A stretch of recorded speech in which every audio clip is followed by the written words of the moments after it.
और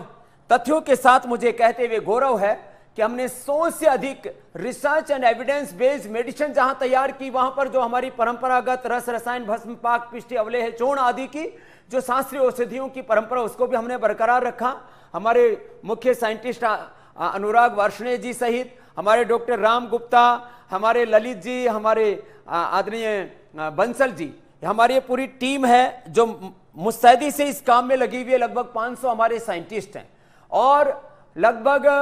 500 करोड़ से अधिक की कीमत के साथ, और अब जिसमें हमें हजारों करोड़ रुपए और रिसर्च में निवेश करना है, उस संकल्प के साथ हमने इस प्रक्रिया को आगे बढ़ाया है। क्योंकि आगे जो हमारे फोकस जो सेक्टर है जहां हमें सेवा करते हुए इस देश के लिए कुछ बड़ा योगदान देना है, उसमें सबसे बड़ा रिसर्च है, हेल्थ, एजुकेशन है, और इसके साथ साथ एक एग्रीकल्चर में। और मुझे कहते हुए फक्र है कि हमने 2 लोगों से योग सिखाना शुरू किया था यहाँ कनखल हरिद्वार से। आज दुनिया के 200 देशों के लगभग 100 से 200 करोड़ लोग कभी कभी या रोज करने लगे हैं योग। ये एक बड़ी बात है। और इसके साथ साथ इस देश को आर्थिक समृद्धि देने के साथ साथ हमने पारमार्थिक समृद्धि भी दी है। आध्यात्मिक और आर्थिक समृद्धि का यह अभियान पतंजलि का लक्ष्य है कि एक आध्यात्मिक भारत और आध्यात्मिक विश्व का निर्माण हो और संस्कृति मूलक समृद्धि के सोपान चढ़ते हुए हम इस दुनिया के लिए कुछ योगदान दे पाएं। और इस क्षेत्र में भी हमने एक बीमार कंपनी को एनसीएलटी प्रोसेस से खरीदा, जिसमें 18 भारतीय और विदेशी कंपनियों ने बोली लगाई, जिसमें सर्वाधिक बोली लगाकर के 4,300 करोड़ रुपए में पतंजलि ने रुचि सोया को एक्वायर किया। और उसके बाद 24.4 की ग्रोथ से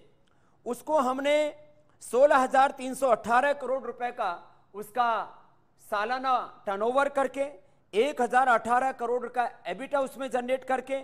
और पतंजलि के जो अलग अलग ग्रुप कंपनीज हैं, पतंजलि आयुर्वेद में 9,783 करोड़, पतंजलि बिस्किट में 650 करोड़, दिव्य फार्मेसी जो हम औषधियां बनाते हैं न्यूनतम मूल्य पर उपलब्ध कराते हैं, यदि बाजार मूल्य पर हम देते तो यह टर्नओवर ही 5,000 करोड़ से ज्यादा का होता। 850 करोड़ का यह टर्नओवर है पतंजलि का, दिव्य फार्मेसी का।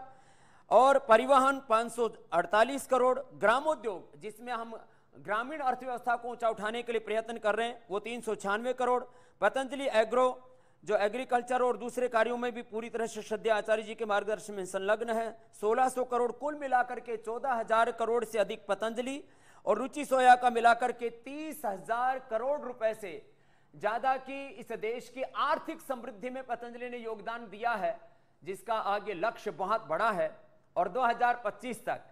यूनिलीवर को भी पछाड़ करके पतंजलि देश की एफएमसीजी में, हेल्थ एंड न्यूट्रास्यूटिकल्स में, natural medicine, research and evidence based medicine में भारत की ही नहीं दुनिया की सबसे बड़ी एक कंपनी ही नहीं, एक ब्रांड ही नहीं, एक बहुत बड़ा आंदोलन बनने वाला है। मैं इसके लिए जहां एक और कृतज्ञ हृदय से जिन देशवासियों ने हमें शून्य से इस शिखर आरोहण तक पहुंचाया है, और इस भारत के ज्ञात इतिहास में आर्थिक और पारमार्थिक दृष्टि से जो कोई सन्यासी नहीं कर पाया वैसा करने में हमको समर्थ बनाया है, ये देश की ताकत है। और मैं 135 करोड़ लोगों की उस श्रद्धा को, उस भावना को, उस विश्वास को, उस निष्ठा को प्रणाम और सलाम करता हूं। और इस प्रतिबद्धता के साथ कि अभी सफर पूरा नहीं हुआ है, अभी तो इस यात्रा के 4-5 बड़े आयाम अभी आने हैं। अभी बहुत जल्दी ही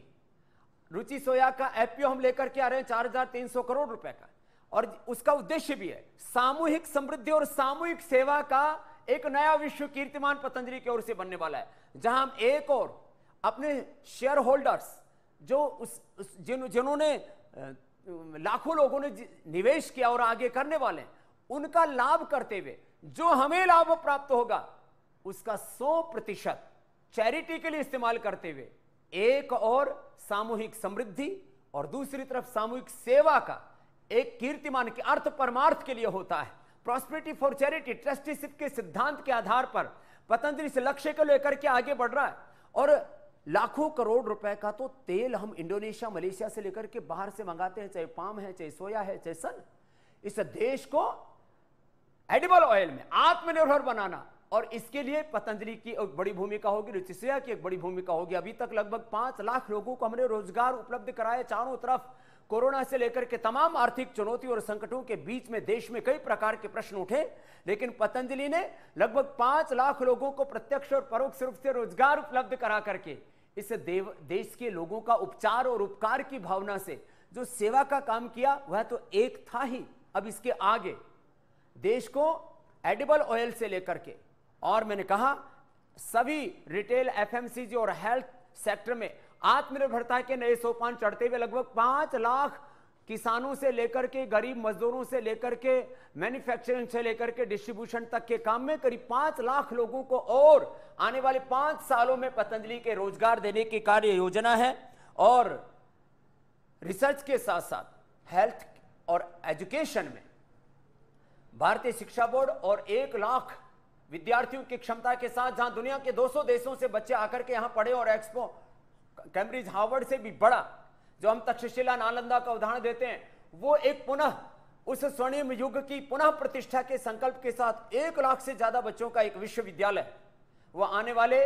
5 से 10 वर्षों में एक बहुत बड़े स्वरूप के साथ उभरेगा। और हमारी कोशिश होगी अगले साल उस कार्य को भी बड़े रूप में हम शुरू कर दें और इस देश की सेवा में कुछ हम बड़ा योगदान दे पाएं। क्योंकि कोविड काल है, सबके स्वास्थ्य की कामना करते हुए सब योग को अपनाएं, योग व्रती बने, आयुर्वेद व्रती बने, स्वदेशी व्रती बने, प्रकृति व्रती बने, गो व्रती बने, राष्ट्र व्रती बने, कि एक तरफ योग और दूसरी तरफ पैट्रियटिज्म, स्वाभिमान को लेकर के स्वास्थ्य के और समृद्धि के नए शिखर छुए। माना कि चारों ओर चुनौतियां बहुत हैं, अपनों को खोया है, एक वेदना है, दर्द है, अलग अलग प्रकार की इन संकटों, संघर्षों और चुनौतियों के बीच में आगे बढ़ना है तो योग हमारा संबल बनेगा और उद्योग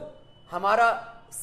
समृद्धि और हमारे जीवन के स्वावलंबन का, हमारी खुशियों का आधार बनेगा। इसी संकल्प के साथ मेरा बहुत बहुत सबको प्रणाम। और ऐसे हम आपकी सेवा साधना करते रहेंगे अंतिम श्वास तक।